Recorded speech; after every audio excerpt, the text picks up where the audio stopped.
হঠাৎ আমেৰিকাৰ যুক্তৰাষ্ট্ৰৰ ৰাষ্ট্ৰপতি ডোনাল্ড ট্ৰাম্পে কানাডাত অনুষ্ঠিত G7 শীৰ্ষ সন্মিলন হঠাৎ তেওঁ তাৰ পৰা গুচি আহিল বাদ দিলে সন্মিলনত আৰু বৈঠক নকৰো বুলি ক'লে কাৰণ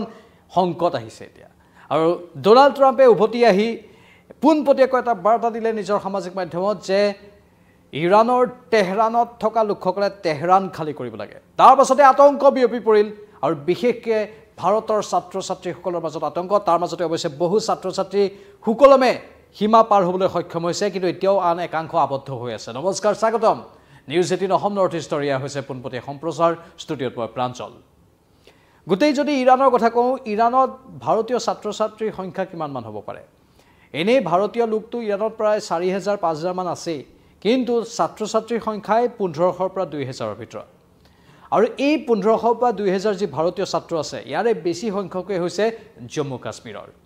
এই ছাত্ৰ-ছাত্ৰীসকলে নিজৰ পৰিয়ালৰ সামৰ্থ্য অনুযায়ী বা আন কেতবোৰ বিষয়ৰ বাবে ইৰানক বাছি লৈছে শিক্ষা গ্ৰহণৰ এখন দেশ হিচাপে আৰু তাত বেছিভাগেই মেডিকেল শিক্ষা আহৰণ কৰি আছে অথবা আন কাৰিকৰী শিক্ষা আহৰণ কৰি আছে বেছি সংখ্যক শিক্ষাৰ্থী মেডিকেলত নামভৰ্তি কৰাই আমি দেখিবলৈ পাইছোঁ আৰু ভাৰতবৰ্ষৰ জম্মু কাশ্মীৰৰ প্ৰায় বেছি সংখ্যকে গৈ তাত অধ্যয়ন কৰি আছে কিন্তু এতিয়া ইৰানত গভীৰ সংকট অতি ভয়ংকৰ সংকট ইজৰাইলে যি ভয়ংকৰ আক্ৰমণ সংগঠিত কৰিছে ইজৰাইলৰ সেই আক্ৰমণৰ পাছত ইৰানত হাহাকাৰ অৱস্থাত আছে তাতে আকৌ ভূতৰ ওপৰত দানহ পৰাদি আমেৰিকা যুক্তৰাষ্ট্ৰৰ ৰাষ্ট্ৰপতি ডোনাল্ড ট্ৰাম্পে G7 শীৰ্ষ সন্মিলন আধাতে এৰি থৈ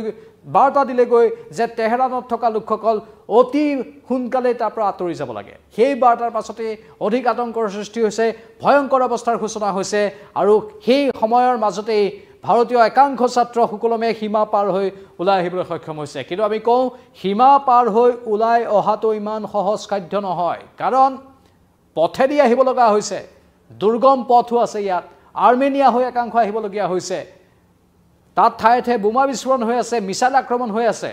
আকাশী পথটো কোনো কাৰণতে ব্যৱহাৰ কৰিব নোৱাৰি কাৰণ আকাশী পথৰ গোটেই যাত্ৰা এতিয়া ইৰাণ বা ইজৰাইলে বাতিল কৰি থৈ দিছে আকাশী পথেদি যদি উৰাজাহাজ যায় যিকোনো সময়তে আক্ৰমণৰ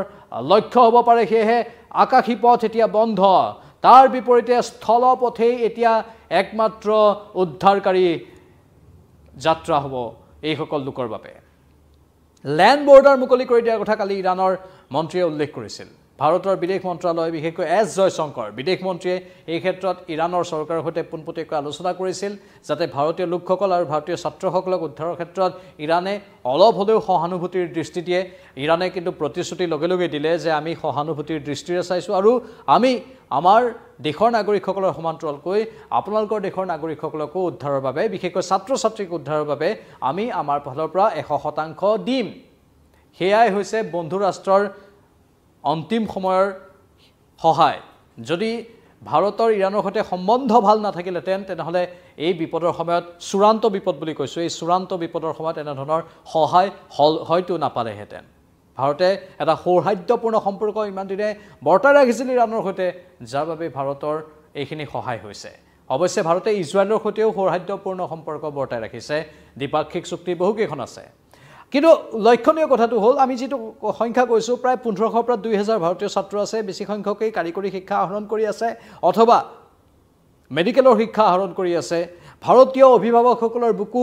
দুৰু কপি আছে যিসকলৰ সন্তান তাত আছেগৈ অৱশ্যে ভাৰতৰ বিদেশ মন্ত্ৰালয়ৰ তৰফৰ পৰা তেওঁলোকক প্ৰতিশ্ৰুতি দিয়া হৈছে যে ভাৰতে কথা পাতিছে ইৰাণৰ সৈতে আৰু ইৰাণে যিখিনি কথা কৈছে সেই অনুসৰিয়েই ভাৰতীয় ছাত্ৰসকলক উদ্ধাৰ কৰি আনিব সক্ষম হ'ব স্থলপথেদি সেই কথাও কৈ থকা হৈছে এতিয়া স্থলপথেদি ক'ৰ পৰা কিমান সংখ্যক ছাত্ৰ-ছাত্ৰী আহিছে শেহতীয়া যিটো তথ্য আহিছে সেই তথ্যটো হৈছে নিৰাপদে সীমান্ত পাৰ হৈ আৰ্মেনিয়া হৈ 110 জনীয়া গোট আহি আছে আৰু তেওঁলোকে মঙলবাৰৰ দিনটোত ইৰাণৰ উৰ্মিয়া চিকিৎসা মহাবিদ্যালয় উৰ্মিয়া চিকিৎসা বিশ্ববিদ্যালয়ৰ পৰা নিৰাপদে সীমান্ত পাৰ কৰা হৈছে এই 110 জনীয়া দলটোক আৰু বুধবাৰে অৰ্থাৎ কাইলৈৰ দিনটোত বিমানেৰে নতুন দিল্লীলৈ আহিব দলটো ইৰাণত কৈছোঁ আমি হাজাৰ ছাত্ৰ-ছাত্ৰী আছে আৰু সেইসকলক নিৰাপত্তা প্ৰদানৰ বাবে যৎপৰোনাস্তি চেষ্টা চলাই থকা হৈছে ইতিমধ্যে ইৰাণ চৰকাৰে তেওঁলোকৰ যি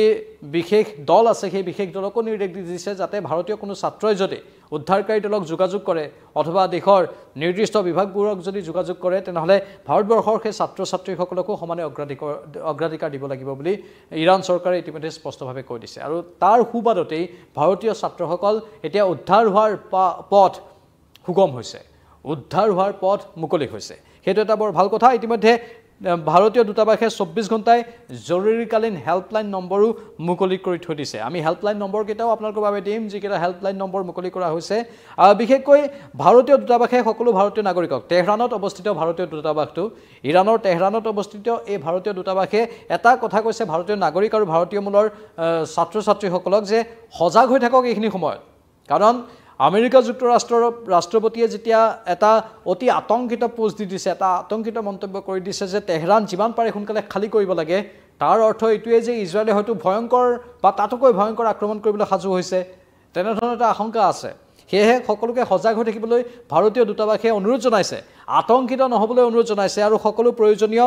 যিখিনি ব্যৱস্থা ল'ব লাগে সেইখিনি ল'ব লাগিব কিন্তু অপ্ৰয়োজনীয় যিবোৰ গতিবিধি আছে অৰ্থাৎ যি স্থানত যাবলৈ মানা কৰা আছে সেই স্থানত নগৈ তেওঁলোকে যি স্থানত যাবলৈ কোৱা আছে সেই স্থানেদি যাতে অহা যোৱা কৰে মানে কেতিয়াবা কি হয় কেতিয়াবা এইখিনি সময়ত অপ্ৰয়োজনীয় গতিবিধি হয় আতংকিত হোৱাৰ ফলত আৰু যাৰ ফলতেই তেওঁলোকে তেওঁলোকক ৰুট এটা বান্ধি দিয়ে যে এইটো পথেদিয়ে তেওঁলোক যাব লাগিব সেই পথেদি নগৈ বিকল্প পথ ল'বলৈ গৈয়ে কেতিয়াবা মৃত্যুমুখত বা আহত হ'বলগীয়া পৰিস্থিতিৰ উদ্ভৱ হয় সেয়েহে ভাৰতীয় দূতাবাসে কৈছে যে এইখিনিত সময়ত অপ্ৰয়োজনীয় গতিবিধি নকৰিব পৰিহাৰ কৰক সেইবোৰ দূতাবাসৰ ছ'চিয়েল মিডিয়া একাউণ্টত নজৰ ৰাখি আৰু স্থানীয় কৰ্তৃপক্ষৰ পৰামৰ্শ অনুসৰি সুৰক্ষা প্ৰট'কল মানি চলিবলৈ আহ্বান জনাইছে ভাৰতীয় দূতাবাসে স্থানীয় প্ৰশাসনক বিশ্বাসত ল'ব দিছে আৰু সকলো ধৰণৰ সুৰক্ষা প্ৰট'কল মানি চলিবলৈ নিৰ্দেশ দিয়া হৈছে কাৰণ তেহৰাণে কেৱল স্থলপথে মুকলি কৰিছে ইতিমধ্যে আমি কৈছোঁ বিমানৰ কোনো পথ নাই অৰ্থাৎ লেণ্ড বৰ্ডাৰেদি স্থল সীমাই দিয়ে তেওঁলোক বাহিৰে আহিব লাগিব তাৰ বিকল্প নাই ভাৰতীয় ছাত্ৰসকলৰ বাবে স্থল সীমাৰ বাহিৰে অন্য কোনো গত্যন্তৰ নাই সেইফালেদি আহিব লাগিব কাৰণ বিমান পথ যুদ্ধৰ বাবে বৰ্তমান বন্ধ হৈ আছে ইতিমধ্যে বহুকেইজন ভাৰতীয় শিক্ষাৰ্থী গৃহভূমিলৈ উভতি আহিছে ইতিমধ্যে আমি ক'লোঁ আৰ্মেনিয়া হৈ 110 জনীয়া গোট এটা আহিছে কিন্তু যিকেইটা বিশেষ ভাৰতীয় দূতাবাসে যিকেইটা বিশেষ হেল্পলাইন নম্বৰ মুকলি কৰি দিছে সেই হেল্পলাইন নম্বৰকেইটা যদি অসমৰো কোনো সদাশয় ছাত্ৰ ছাত্ৰীৰ কোনো ব্যক্তিৰ যদি চিনাকি ব্যক্তি আছে ক'ৰবাত আবদ্ধ হৈ ইজৰাইল বা ইৰাণ যিকোনো প্ৰান্তত তেনেহ'লে এইকেইটা হেল্পলাইন নম্বৰত যোগাযোগ কৰিব পাৰে নোট কৰি ল'ব আমি অনুৰোধ কৰিছোঁ যিকোনো পৰিস্থিতিত এইকেইটা হেল্পলাইন নম্বৰে অলপ হ'লেও সহায় কৰিব পাৰে কাৰণ তেওঁলোকে এয়া আনুষ্ঠানিকভাৱে ভাৰতীয় দূতাবাসে সদৰি কৰিছে +97254752071 +97254752071 আৰু এটা আছে +97254327839 এই দুইটা নম্বৰতে যোগাযোগ কৰিব পাৰে অথবা আন দুটা নম্বৰ হৈছে যিকেইটা নম্বৰ আন তিনিটা নম্বৰ হৈছে সেই তিনিটা নম্বৰো নোট কৰি ল'ব +98901014557 +9891281099115 আৰু +9891281099109 এই তিনিটা নম্বৰত নিজৰ স্থিতি আৰু যোগাযোগৰ ব্যৱস্থাৰ বাবে আহ্বান জনাইছে দূতাবাসে ইউক্ৰেইন আৰু ৰাছিয়াৰ ক্ষেত্ৰত যি বিভীষিকাময় অৱস্থাৰ সৃষ্টি হৈছিল তেতিয়াও ভাৰতে এটা অগ্ৰণী ভূমিকা লৈছিল ভাৰত চৰকাৰে সুকলমে বহু ভাৰতীয় ছাত্ৰ ছাত্ৰীক